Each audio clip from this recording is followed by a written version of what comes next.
the Indian way of doing business was slightly different from how the Western way was looking at how they got to dream big. Right. I want to achieve something big.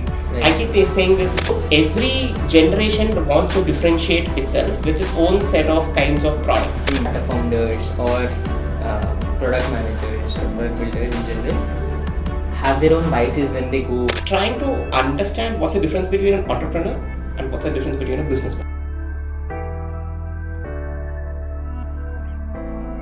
Welcome to our channel Built for Bharat, a podcast series for those who build with not just ambition but with lived reality of users. Today, I am joined with someone who has been shaping the way we understand and design for India beyond the metros. I have Dharmesh BA with me, who is currently running his own startup called The Business Hero. Earlier, he founded 1990 Research Lab, where he served clients like Cr, Jar and Meta and uncovered user insights for them. I came to know about Dharmesh through his newsletter called The India Notes, which is followed by 15,000 readers for its rich insights for Indian consumer psyche. Thanks, Dharmesh, for joining us today. Hey, thank you, my pleasure. Dharmesh is a keen observer by nature. He has truly mastered the art of user research. And the most fascinating thing about you, Dharmesh, is that you pick up those observations and turn them into actionable product ideas. Why don't you tell us about your latest venture for SMBs? So, it's a very personal problem I've been observing for my childhood because my dad is a business owner. So, I come from a small town called Erode. So, and the shop that we were running were across like 100 years, almost like 4 generations, right? Damn, that's really long. Yeah, so and it was just one store, right? And the moment you came to Metro, to see the aspirations bigger, like, people opening multiple stores and the startups having higher valuations. I kept thinking about what stopped my parents to not become that, right? And I also, it's not just my parents and all the people from that area, because we were living in a bazaar, right? It was all, everybody had a contented life. Okay, I run 1 store, 2 stores. I have some season sales in Diwali, etc. I started trying to understand what's the difference between an entrepreneur and what's the difference between a businessman, like a traditional businessman, right? So these were 2 different worlds. It always kept me fascinating, right? Whatever I observed in my earlier first 10-15 years were only from the personal side of things, right? I never really sat with my parents to understand how they ran the business. It was mostly from my observation, right? Then when I started working, so that curiosity kept growing. So on one side, I had my own journey of becoming a designer, ethnographer. On the other side, my family is running this business. At some point, it had to merge, right? So that's when I started keenly understanding the difference between an MSME business owner and an entrepreneur, right? So one of the interesting things that I observed was that is there reluctance to adopt technology, right? And that was a keen theme. But the moment Geo came into picture, I started seeing a lot of business owners adopting UPI, starting watching YouTube channels, like using WhatsApp for work beyond just sending good morning messages, etc. So there is some change that's happening, right? So pre-COVID, when we used to go and do like all this on-ground research, WhatsApp was there. But post-COVID, what we saw that WhatsApp became more prominent. So somewhere even like a tier 2, tier 3 towns, you would see then people posting their own WhatsApp status, reels, shorts, trying to sort of say the word around for to sell their products. And the conversations would happen on WhatsApp and the transaction would happen on UPI. Right? So for me, this felt like the Shopify equivalent for India. Right? So you finding distribution on social media channels, the conversation and the negotiations and like the catalog display happens on WhatsApp, and the transaction payment actually happens on UPI, and then there is a logistics partner involved in actually shipping the goods. Right? So these 4 parts, right? So this was growing very fascinating to me, right? So for me today, WhatsApp is that all-in-one app that's happening. My bet is that there's an unbundling waiting to happen around whatever is happening on, let's say, WhatsApp, right? So that's one of the biggest bet. So what I'm currently building is an automation layer on top of WhatsApp, specifically for businesses who run large scale operations on WhatsApp, right? So field operations are happening on WhatsApp, the status updates are happening on WhatsApp, or let's say even the salespeople are like nurturing leads on WhatsApp. Right. Can I do some automation on top of this? So what I'm building is like a Zapier on top of WhatsApp, right? So which can take or elevate the experience of using WhatsApp to the next level. So in short, I'm trying to turn the WhatsApp chaos into something more organized, which can integrate into their other sets of systems, right? So this is the wedge with what I'm starting, but I have a larger dream to build a lot more productivity tools for MSMEs, right? So that's my larger vision. Understood. So here, when we see these people who largely depend on WhatsApp, businesses who get their leads from WhatsApp and transact also on WhatsApp. So can WhatsApp be like the WeChat of China, or like Indian psyche is more non-super app type and they have everything unbundled?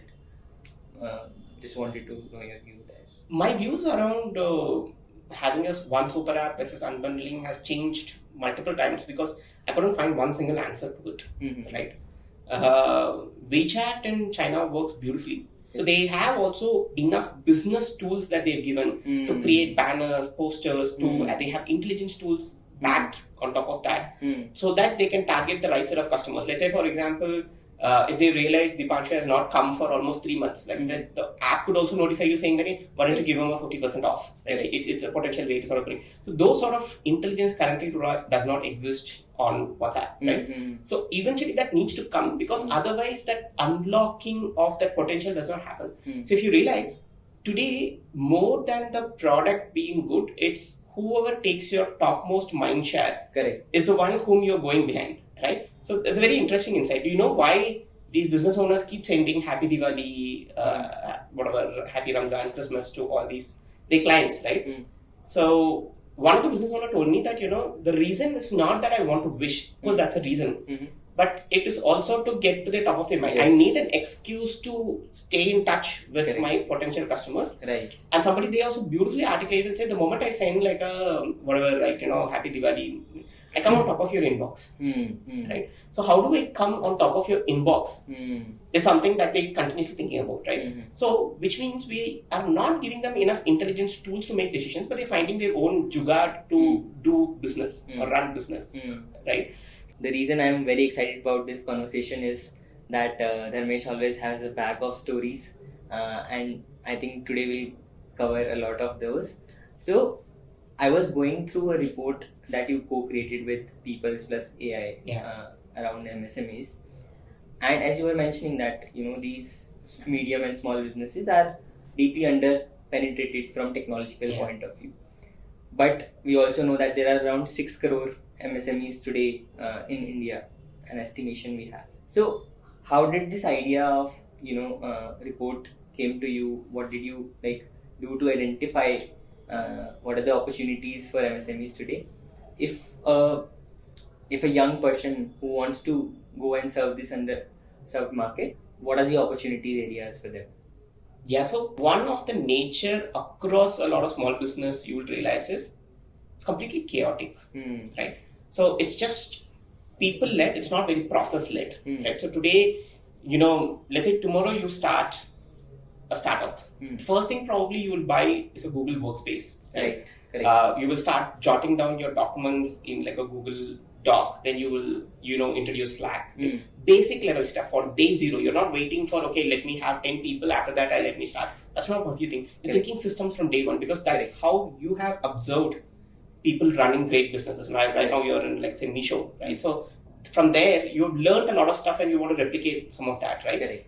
Now, in MSMEs, there is no structure in terms of, okay, there is a CEO, there is a CXO, somebody's taking care of it. No, it's just one person doing everything. In fact, I was visiting few of the sellers in Misho. Right.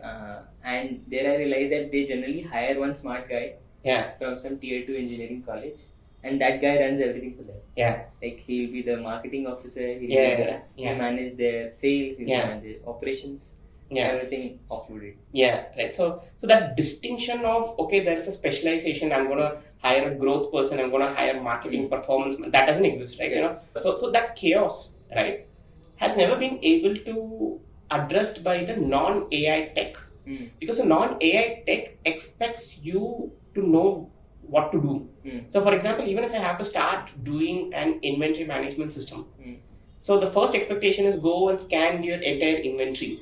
So there's a high cost of even setting that up, right? So imagine if I have to sort of start introducing a CRM to my business. The first thing that the CRM, or if you use something like Zoho or even HubSpot, what is the first thing to do? Import your contacts. What can you import it at? CSV. Right.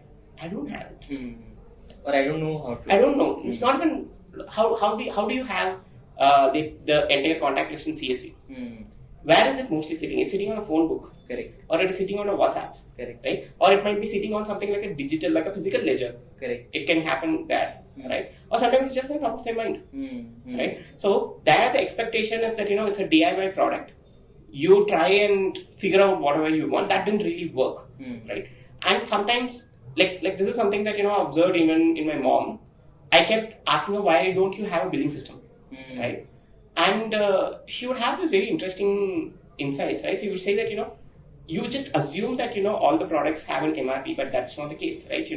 And she would say that, I would know which customer would bargain and I would have a separate price for him. And the person who is not bargaining and might have a separate price for him, right? So this way that the Indian way of doing business was slightly different from how the Western way was looking at how they were looking at like the products and business, right? So that's a place where I felt AI can potentially intervene, can act more like not like just like an enabler, but more like an assistant, right? Can be flexible enough that can integrate into their chaotic environment, right? So this was the thesis. So that's why we said, okay, MSME can be a great place because less digital penetration, more opportunity, and they also have high impact at a societal level because they are the second largest employers in India, right, after agriculture. So that's why we went behind MSMEs and we were trying to sort of understand that, right? Lot of insights, but if I ever put a crux of it, right, after the going and listening to a lot of these stories, one thing that came very clearly was that there are two types in my mind, right? Are the people who potentially started businesses long ago and they are right now in their early 50s or late 60s or late 50s or early 60s, right? And there are people who are just getting started. So if you look at someone who started business like at least a couple of decades back, if you ask them, why did you start a business? Right? They will most likely have one of these answers. I had to feed for my family. Or they might have an answer saying that, I didn't want to work under anyone. But today, if a young entrepreneur is starting a business, that might not necessarily be the answer. The answer might most likely potentially be that I'm not to dream big. Right. I want to achieve something big. Right. I keep saying this example, right? You'll take someone like Sachin Bansal, right? You come from a you earlier worked in you come from IIT, you worked in like a large corporation. You're not looking to feed for your family. That's not your goal. Your goal is to actually try a moonshot idea to make it work. That's a generational change. Just a generational change, right? So what happens is, if I am already in my late 50s and early 60s, every goal that I set out to achieve for myself is already complete. So I have no much aspirations left behind. Correct. So that's where the resistance to change comes from. Correct. So which means that even if you go and give them saying, hey, can you adopt this? Unless they will be the last one to adopt. Right? You have to do a demonetization to tell them like, okay, now I will accept like UPI, right? Or you have to say that, okay, there is no way you can evade taxes. Then they'll say, okay, let's do GST or something like that, right? So you're the last person to adopt because they have a resistance to change. Correct. Right? But on the other hand, if you're a young person, they think in a very, very different manner. They're already thinking a little bit of systems. They are already thinking in terms of much more organized. Day one, they will have a UPI QR code. They will bring in GST. They will also have differentiation in terms of products. Right? So, for example, if a young person is not going to start at another tea stall where he's going to sell like just 10 rupee chai, you're going to start something like a Sharon's tea stall where he's going to have like 30 different varieties of tea. Right? Because he knows that, I want to dream big. That's the aspiration. Right? So that's point number one. So there's a huge difference between the generational shift between how they look at business between the older generation and the younger generation. Right? The second one is around how do you say there's a wide gap where you can still fulfill in terms of building more, like say CRMs, ERPs, etc. If you look at the number of choices that they have in terms to get more things organized, they're left with only few options, right? So I believe that sector-wise, like more nuanced-wise, there is a lot of opportunities for us to intervene and do. I think someone like PhonePe or Kata Book, they were all trying to address some of these markets, but I think there's a long way to go before a business owner can be empowered with as much as insight like a product manager sitting in an e-commerce company can do. Right, so those opportunities sort of exist. There are a lot more we can talk as we go forward. Sure. So, just wanted to go a little deep in this one. You said that they use tools, different tools. So, can you give some example, like which kind of tools they use today, and what is the opportunity for someone to build? So let's do two types of tools, like so two types of like let's say tools or apps, right? So one is definitely creation, so other is consumption, right? So in terms of consumption, you clearly have YouTube leading the way, right? So YouTube leading the way not just in terms of entertainment, but also in terms of business, right? So what happens? Even for people who are aspirational to become entrepreneur and people who are already sort of entrepreneurs.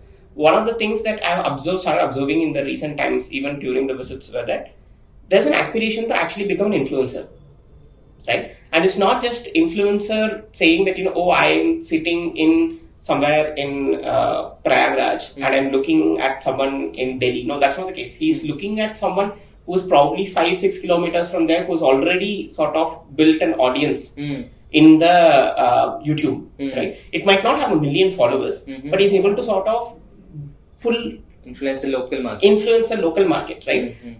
One is business, but it's also social status, right? Putting that on WhatsApp status, becoming that as a conversation, probably in your family gatherings, all of that adds to it, right? So, my husband is famous on YouTube. Is definitely a social status, right?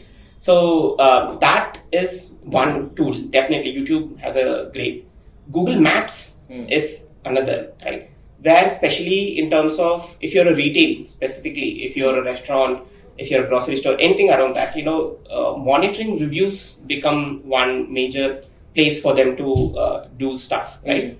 WhatsApp groups specifically, if you are either let's say for example, especially if there are a lot of this wholesaler groups which the retailers might be part of, where they're constantly looking for new products, new styles. So if I'm someone who's selling like a beauty product, right?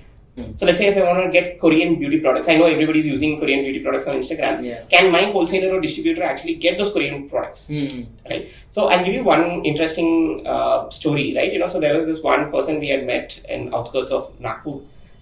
So he was running a fancy store. Basically, he sells like all these beauty products and makeup kits in that area. So he's been around for like almost 10 years. So one of the interesting things he does is he wants to gauge if this product will sell or not. Right. Earlier, only way to do it, he'll get a sample, like 3-4 of it, and if it sells out, then he will again place an order, right? Correct. So these days what he does is essentially there is a vendor group, like a wholesaler group. So they've been posting like these different new arrivals there on the WhatsApp group. He'll pick one of them, he'll actually put it as a WhatsApp status. Right? Now, in the WhatsApp status, if a bunch of them actually ask for an inquiry, then he would place an order. Right? Now, you get the point when I say about, okay, we don't have enough analytics tools, but they're figuring out their own jugaad to do that, to gauge that traction or the need for it, right? So that's how he would sort of like do it. So WhatsApp groups is one another, WhatsApp status is one another, right? So in terms of the creation tools, of course, WhatsApp is one. I mean, it remembers me of how Meesho also started its journey through WhatsApp statuses. The resellers that used to, share their catalogs with their so WhatsApp is, of course, there is one, and Google Map having their own location is one another thing, right? So the other alternatives tools that I've seen are something like Vyapar and Kata Book, but I would say these are very here and there, right? Again, I mean, don't take me for my numbers, right? Because these are all personal observations. Right. But unanimous tools are the ones earlier that I said, right? with, right? So which means that large part of your MSMEs are completely relying on like global tools to run their businesses, and it's not just about. I'm not saying this from the very patriotic lens. That's not the case. The case is that if you are building in India for India, you can potentially bring in a cultural nuance. Otherwise, you're really expecting Google to take that whatever, like, care to come here and learn, understand about how a Nagpur businessman, a Coimbatore businessman, or somebody from Udupi is trying to do. I'm not saying they don't do, right? But in the global scale of things, this might not necessarily be the most important piece. And that's something I think we have to definitely sort of change. Understood. So yeah, I think Dharmesh, as you rightly mentioned, that the products that are there are not fulfilling the need as such. They are just an outcome of people knowing about them and they are doing some jugaad. But for the new products that are upcoming, like you mentioned, Vyapar, Khata Book, one is the nuance of changing their habits or adopting to a new technology. The other, I think, key nuance is trust, right? Because in these markets, either they don't have trust on whether my payment or something related to payment would be successful, or there is a gap of losing out money, or there's a high learning curve of the technology, right? So let's say for a business owner who is age of our father, they have had all the business relationships in person, right? So how do you move from in-person relations to a faceless digital world, keeping that trust so that they can adopt it? So maybe if you could touch upon few places from design lens that they created a good trust for the customers on digital world. Right. Trust is also a very tricky topic. Like, it changes from different generations to generations, and how you grew up, how you look at life, how when your formative years, how you have, how things around you has affected sort of you, right? So, for example, I still remember the first time I had gotten my aunt to get addicted to Hotstar was that she would keep watching these serials. Yeah. And she would keep working in her kitchen, and this would keep happening in the background, right? And she had such a great affinity towards her serials, and she was feeling bad that there are times where she had to go out and she would miss one of these episodes. This was almost 10 years back, and I had shown her saying, "Oh, this is this app, and you could actually watch all of this together, right?" And she was mind blown, right? And they already had Wi-Fi because her son and daughter were already using it for their education, right? She got addicted so much that my uncle came and she started scolding me. Why did you introduce her to this app? Like she's always on this app, etc. Yeah. Right? But for me, that's the thing, right? When something that's already a part of your life can be enhanced with this, and they're ready to take the jump. So I still remember how paying electricity bill for my dad was a half-a-day affair, right? And paying electricity bill was not just about paying electricity bill. And if he didn't pay it on the time, there will be some penalty, and he will get some scoldings from my mom, right? So if there is one couple of clicks can help him save that time, money, and also save not getting scolded from my mom, was the thing for him to actually learn that, right? Correct. So is that solving not just one thing, but is it solving me 4 different things, right? So let's take even for Meesho, right? Just getting products at my doorstep itself is a good value prop. Correct. Right? Why should there be a discount? It is not just about getting the products in cheap. You have to get it at a cheaper price. Okay. You also need like a celebrity face to actually gain that trust, right? So trust is always multidimensional, right? So a lot of the dimensions need to come together for you to actually make that one particular interaction happen, right? And what are those multiple dimensions will actually change between like different generations over generations, right? So for example, we've moved from a generation which does every communication on phone to a generation which is only now preferable doing communication on Instagram. Correct. Right? So across these like 2-3 generations, so the trust keeps changing. So rather than giving you a one-word answer of how do you build trust, the first thing is, who's your ICP? What is their worldview? We can. ICP is ideal customer profile. Are you looking at someone currently who's like 40 plus above? Or are you looking at someone between 25 to 40, which means they're starting to work and they are in that transformative period in their sort of life, which means they're getting married, the first job, having kids, etc. and stuff like that. Or somebody who's aspiration looking forward to life. Like say, for example, somebody from teens to, like say, early 20s, right? They have a different worldview, right? One thing that everybody should understand is, I constantly strive to differentiate from my previous generation. I will not use the same dress that my dad uses. I will not use the same sort of soap that my dad uses. I will not use the same paste that my dad uses. Right? Because I'm trying to differentiate from them. Right? Because I don't want to, because that world, if I start associating myself with that, it feels like, my life is done. Right? Because that's the feeling that, let's say, for example, if you look at a young person who's way too spiritual, right? The first thing instance you will say is like, why do you behave like a boomer? Correct. Right? So every generation wants to differentiate itself with its own set of kinds of products. Right? So I still don't understand, like say, why people are so obsessed about sneakers. Yes.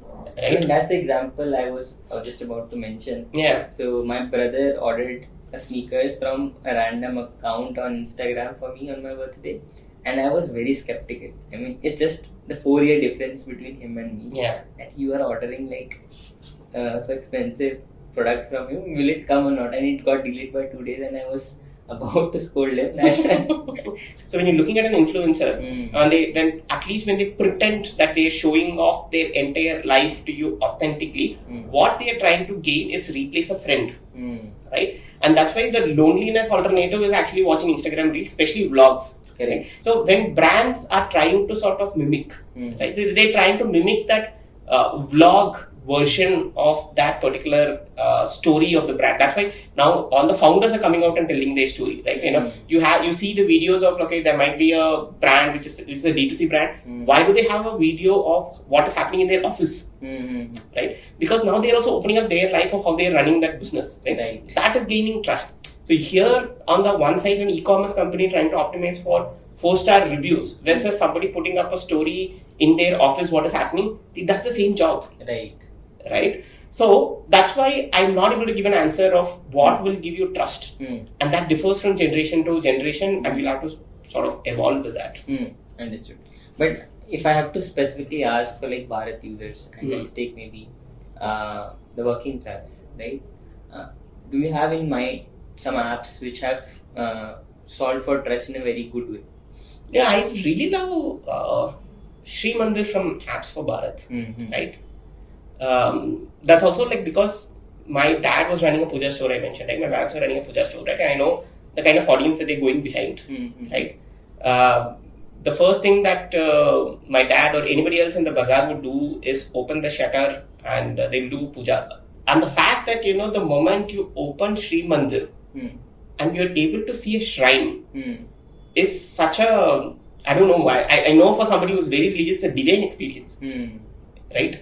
So a similar experience of that is, you can see that in Friend, you can see that experience in Astrotalk, right? The moment you open the app, in the first few minutes, you're able to immediately talk to an astrologer. Friend, the onboarding is optimized in such a manner, you do the onboarding and first few minutes you're able, they connect you to a girl. Right? The same experience you would have in, see, these are the people who have learned from their masters, like your Uber and Tinder, which the moment you open Uber, you can see the cabs. Correct. Right? The moment you open Tinder, you can see a bunch of photographs of the partners that you can swipe, like all the people that you can swipe. Correct. Right? So now the people who have grown through that phase are now coming back and replicating similar mental models for Bharat, right? Or like the tier 2, tier 3 sets of audiences, right? So this ability to get to your goal in the shortest period of time is definitely a huge win in gaining actually trust, right? And if I may ask, like, what are they doing differently that they're completely seeing it from the world from them.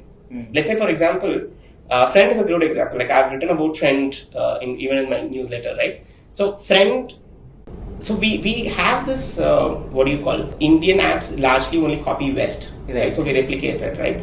So Friend was an app which was started as a Tinder for Bharat, right? But they added a lot of interesting nuances to it, right? So at least the version of Friend that I first used it for my newsletter was that it would not allow you to upload photographs, whereas they would have this concept of avatars. Right. So which is to protect the identity of both the boy and the girl. Of course, to not overcome like some harassment, etc., or not even like misuse the photographs of the girls, right? The second thing that they would do is, even when they're positioning, they're not saying dating, because dating is not a very cultural thing. Yes. Right. So the other closest cultural thing is that the Indian way of asking, do you want a friendship? Right. So that is why this app was called Friend. That was my assumption, right? Correct. So here, even if you today see the ads for Friend, right, it's mostly about, can I help you gain confidence to speaking to a girl, right? The new generation product builders are not just saying, hey, there is Uber and hence I'll create a version of that in India. But they're also taking a very cultural nuanced aspect of it, and they're changing some things to it. So I think you rightly mentioned that the cultural nuance of building products for Bharat is very important, and I am a strong believer that only making your product available in vernac languages would not make it successful in these markets. It has to have like cultural nuance. Maybe for financial products specifically, let's say a lot of these people have concept of boni, like if you are purchasing them the first time in the day, then they treat it as a sacred thing. That is completely missing in digital world, right? And a lot of people just don't take online payments as the first transaction of the day, right? So also wanted to touch upon on these financial inclusion part when it comes to serving for Bharat, right? All of these people who come from rural areas and work as gig workers in Bangalore cities or like security guards, most of them are coming from places like Odisha, Bengal. So how have you seen them using the products? Because I saw that you also had done studies in this user segment, and how is it enabling like how they are adopting of digital products, enabling them to be part of the formal economy? I'll give a very philosophical answer to this, right? Have you ever thought about why, let's say, a metro city like Bangalore, people are like breaking routes left, right, and center, and when there is even a garbage on the street, why is nobody actually picking up and throwing it, right? Have you ever thought about it? I mean, maybe they don't consider it as their responsibility. They don't consider this as their city, right? So the one beauty, or the one sad thing about these metro cities is it attracts you because it is giving you a lot of dreams. You come here, I can change your life, right? So most of the people, like in the gig economy work that I have seen also, right, they treat this as a temporary stopgap thing. The city, the work, the life that they have, everything, right?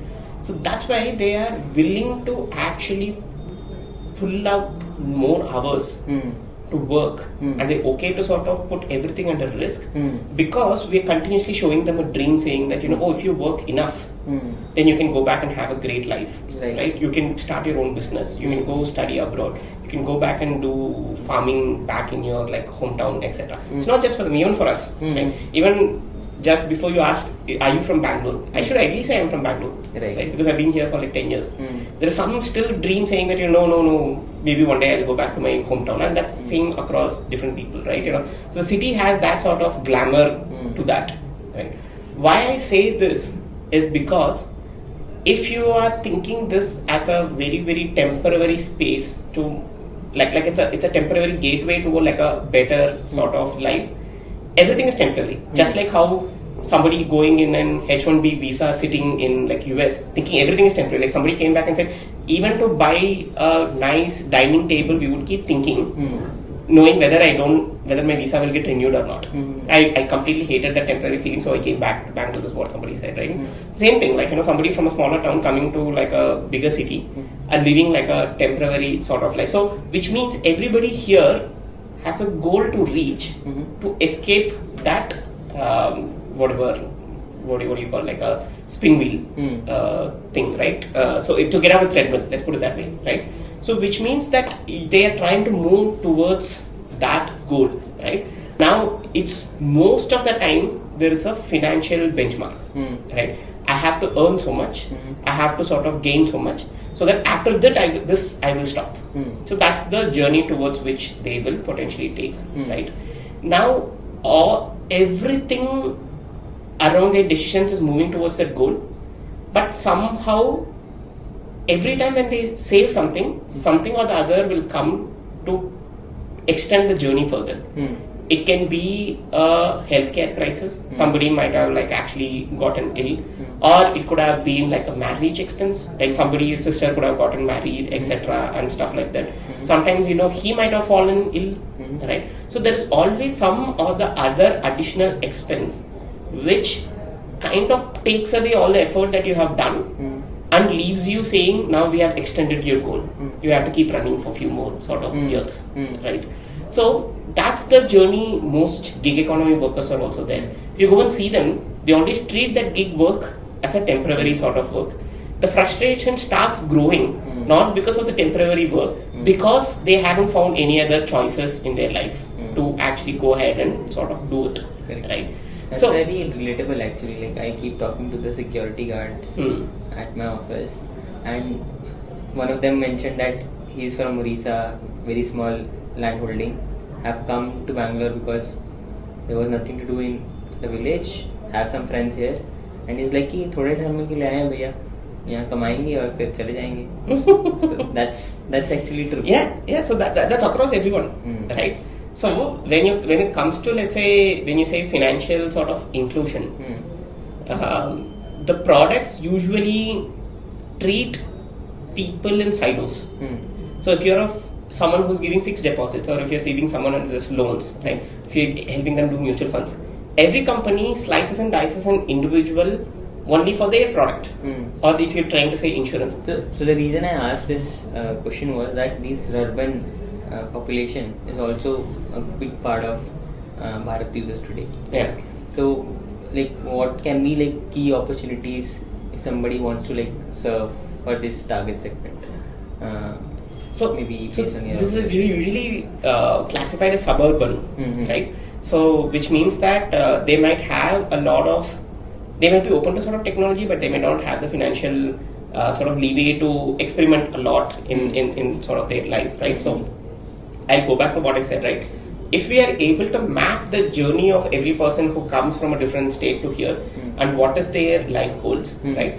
And if there is a way for us to accelerate us towards that life goal in one way or the other, just the fact that somebody has left their family, braved against all the odds, and they've come here itself is a clear indicator of them taking action about whatever is happening in their life, right? So to some extent you can say they are a high agency, right? Now it's up to us to figure out who needs to drive for one of the food delivery apps versus who needs to be an entrepreneur, who needs to be, you would have seen a lot of these examples, like the startup entrepreneurs saying that, hey, this guy came as an admin person, now he's leading some department here. That's because they have the drive. That's why they've come here. Correct. Right? It's just that the mapping of the opportunities has not yet like potentially existed, right? So of course you have a lot of these fintechs. You give them credit card, you give them debit card, you allow them to save loans. These are all products that already exist, but the one who's doing it in a more holistic manner will be able to sort of solve it. Yeah, right. So Dharmesh, I have seen that you are able to go very deep into user psyche and uncover those insights, right? Understanding from their background, so on and so forth. But a lot of like startup founders or product managers or product builders in general have their own biases when they go and they are just trying to validate those biases. So what are the techniques or research methodologies that you have followed which helped you uncover these insights which people can learn and actually get those cultural nuances out? See, first thing is, every time when you start building a product, you generate some affinity towards it. You fall in love with the product, right? So it's that creation dilemma, right? So when somebody actually bashes your product, it hurts your ego, right? Now, there is more than I say technique. The one that you should do the hard thing is to keep your ego aside and be more open to actually learning. When you go, you should go with the mindset of I'm here to learn and not to validate, right? And that's difficult, and it comes practice, right? So all you have to keep doing is ask, why did they say something? Why did they feel something? You don't have to necessarily ask what should it be better. Even if they ask what should be better, they should ask, do you think that's a better solution? Right? So it's a mindset of curiosity. So when a creator goes with a creation philosophy, he usually fails. Right? More than fail, he gets disappointed. Right? It's like this, right? You have to keep your emotions aside. You can't be angry, you can't be disappointed, you can't be happy, right?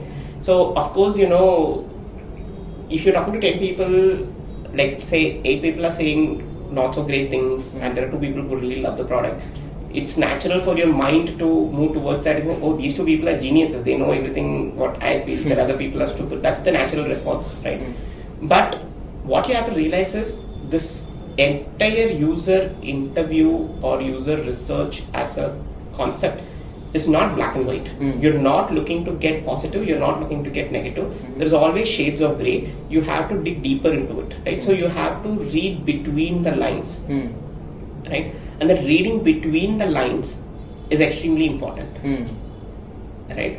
So you have to get to an extent where you start thinking like your user, right? So your user interviews ideally should compound every time when you're doing this exercise, because typically you are dealing your ICP, ideal customer profile, should not change every time. Correct. So let's say even for Misho, you're looking at, let's say, tier 2, tier 3 audience, predominantly women. That audience does not change. Your understanding of that audience should compound. Right? So see if that is happening. If that is not happening, there is some problem with it. Right? So the technique, the simplest technique is to shut up and listen. And that's the most difficult part. There's nothing else. When I say shut up and listen, I'm saying even your mind should shut off. It should not be like, okay, you're not speaking, but in the back of your mind you're already solving problems of what they say. Correct. So to be completely present in that moment is a gift. And it comes through practice. I think that happens a lot with us, because either we are like trying to show them some product and like looking for that moment, let's say they give a green signal to us, or it is like they telling us some flaws and we back of mind solving it. But I think the summary or the key learning for me is that first of all, don't be attached to your product, then go with the learner mindset and actually listen, and then third, like you should be able to tie down the learnings to a persona and compound and build over it.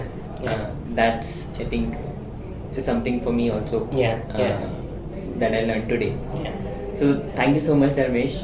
It was very good time. I learned a lot and enjoyed a lot of stories that you mentioned. Thank you so much.